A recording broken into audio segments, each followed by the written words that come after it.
Coach, can you begin with an opening statement? Yeah, sure. First of all, it's a big win for NAU basketball. I think the last time that the NAU has won a game in a Big Sky tournament is in 2015. And I think it's really appropriate right now to say thank you to a couple people. I want to say thank you to Coach Murphy, Coach Jack Murphy, to bring me to NAU as a friend and as a coach, as assistant coach several years ago. I remember taking a phone call at the Northern Colorado game. I think the game was in Reno, and they got beat pretty good, and he's very positive about it and sold the vision of NAU basketball. I'm happy to be carrying that on, and I think someone like President Chang, who it's her last year at NAU, to have this win and take the next step, and also our athletic director, Mr. Mike Marlowe, to believe in a vision of the players and the coaching staff to put us in this situation. It'll be a year ago tomorrow, I believe, about a year ago, let's say, when the pandemic hit, and so disappointing to lose last year. And then you come in here, you come into the same building, and we just played outstanding. Our guys have been playing hard all season. The record maybe not indicate that, but I just really proud of these guys, believing in NAU basketball, and just keep working hard. We have a saying here from Mr. Rich Wilson: finish. 5-15. We could easily have said lose to Weber State after a 17-day pause, lose to Southern Utah, and say, hey guys, let's just go out there. But we had a great week of practice. So, and I'll paraphrase what I just said. I'm just so happy for our guys to see how happy they are in the locker room, and we'll move on to the next round. But I think that was really important to say those things with our message of our basketball program. The walls are being built, the cement's dry. Now we got to put that roof on. Your team was ready to roll right out of the gates. What did you think of their preparation? Well, I thought the leadership of Luke and Cam and several other guys, David Kamard and Jay Green, who were on a scout team, they did an unbelievable job of getting us ready. We never hung our heads, and we guarded really well in the first half. And I just think we were mentally ready. Every aspect of it, we knew what they're running. At least we thought we knew what they're going to run, right? And no discredit to Portland State. But I like their execution offense. They're a very pressing team, aggressive team. But I like our skill set to match Portland State. And we executed. And the other thing about our preparation is you can't prep for Cam and Nick Main's getting 2 fouls early. And Nick Main's getting hurt. And I thought some other guys stepped up. So with that being said, I think that's so important with the preparation. The other guys came in and we didn't miss a beat. Portland State's pressure didn't seem to bother your team. How were you able to manage that element of the game? Players. When you have good players, it's I don't want to say it's easy, but you believe in them. And I thought the first half, I don't know how many turnovers we have. I thought we had 9. That's insignificant because of the score.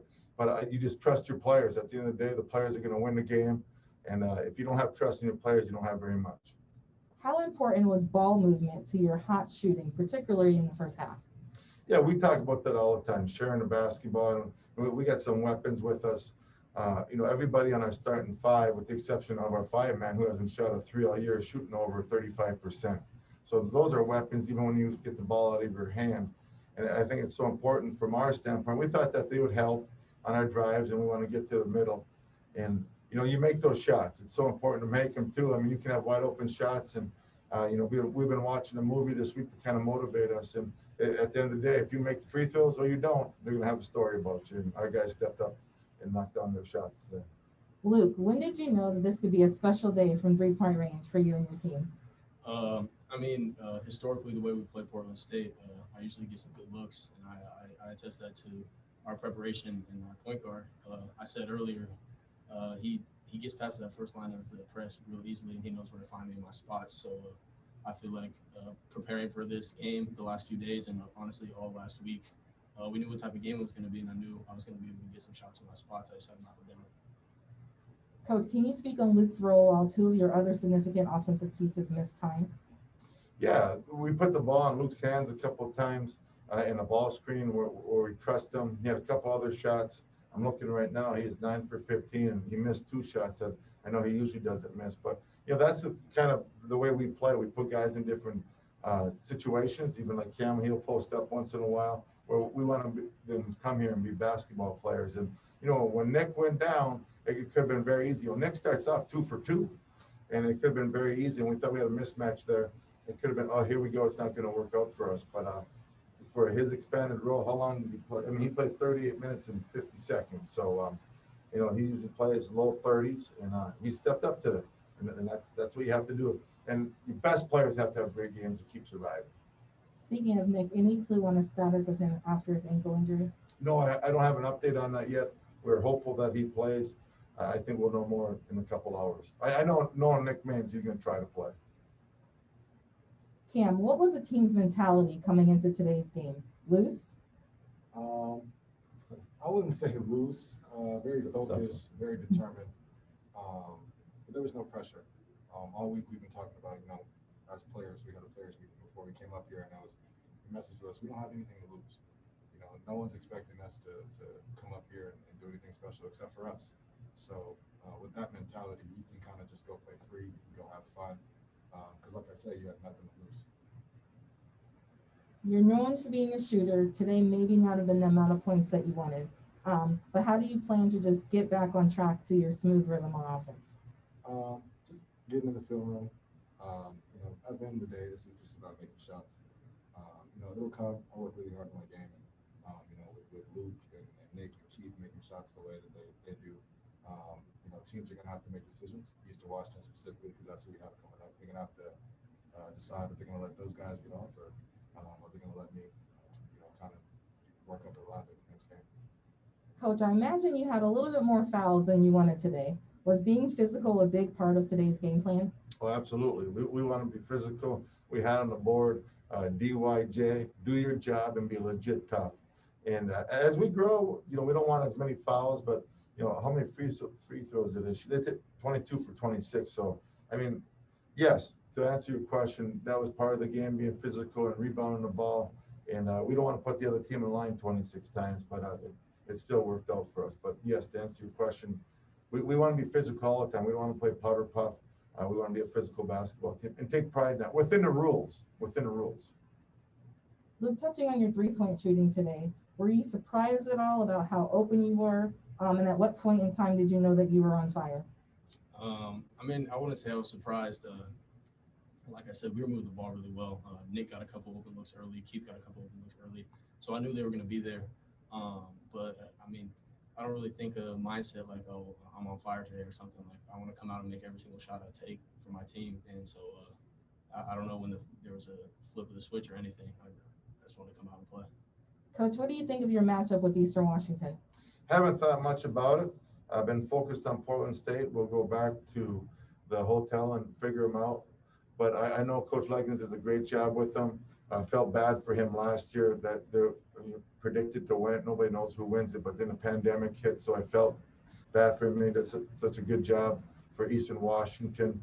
And I know they have some players who are hungry to get to the NCAA tournament. They have a veteran group. And so I do know that about them. We didn't play them since our first conference game of the season.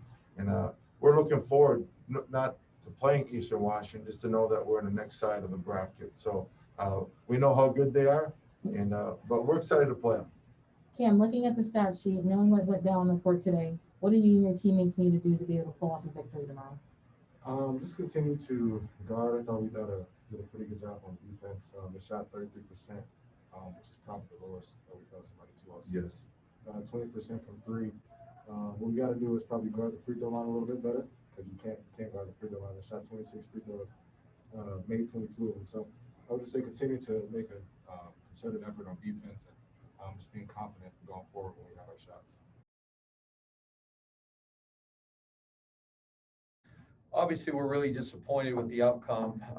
We'd had a good run the last 6 or 7 weeks, and you know, we ran into a team that shot the heck out of the basketball. Give NAU a lot of credit. You know, if you'd have told me that we'd have been 22 for 26 from the free throw line and got 11 offensive rebounds and turned them over 19 times, I would have told you we had a good chance to win. But we just didn't shoot the ball well. You know, this last week or so, we never really found our shot again after playing some really good ball for, like I said, about 6 or 7 weeks. And, you know, give them credit, but also give our guys a lot of credit. They really battled all year long, and I love this group, and it was a tough ending for us, but there's more to come from us. Coach, everyone had challenges this season, but your team had distinctly difficult hurdles. What did it take to get through this season for you and your players? You know, trust was a big word. I reminded our guys again after the game, you know, that I just appreciated and loved them for the fact that they stuck with us. You You know, when we left here last year, we never saw our team again until sometime in October.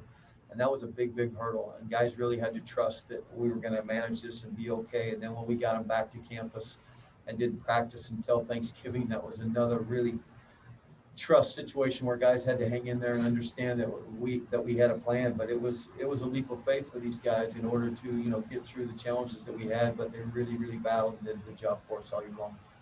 One of the challenges today was NAE's ability to hit so many threes. What kind of issue did that make for your team on defense?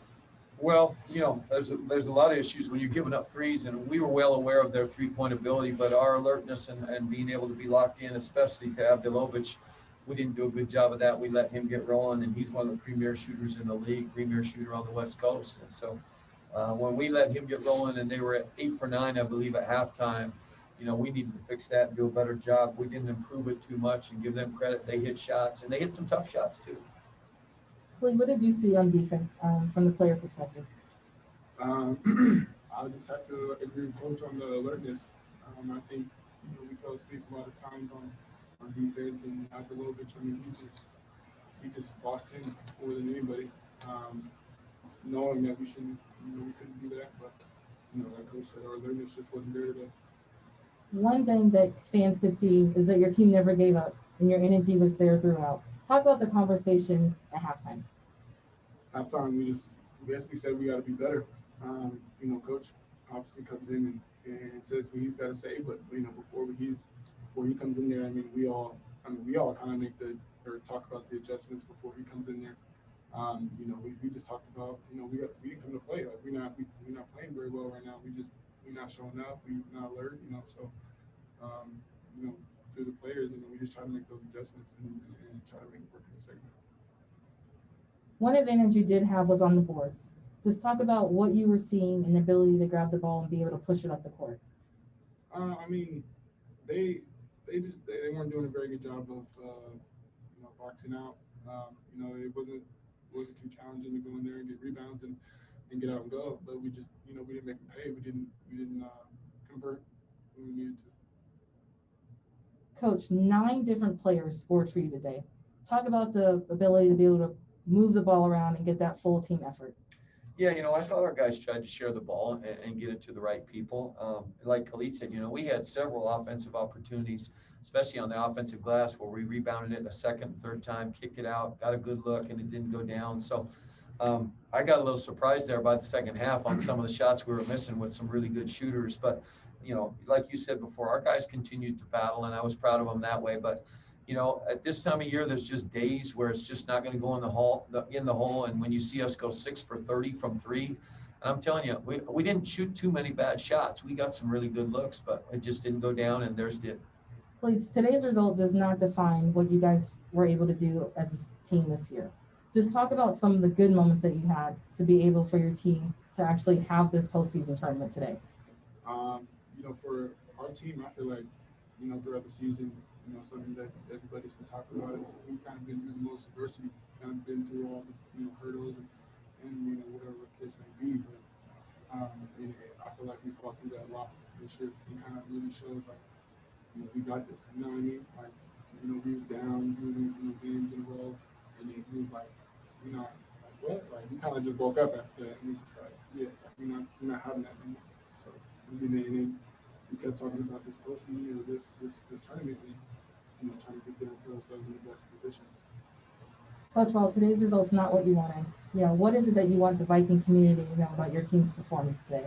Well, again, I'm extremely proud. You know, you can't be too emotional about the last 2 hours. Obviously, we'll be very disappointed, but the body of work, you know, honestly, for what the guys went through and to be in that 6 or 7 slot at the end of the year and be in this tournament after all we've been through, you know, it was a hard summer for us watching everybody be back and working out and throughout the fall and this and that, and us being able to not do those things and sit in our hands like we did. So give our guys a lot of credit. They went through a lot of adversity and did a good job, and our Viking people should be very proud.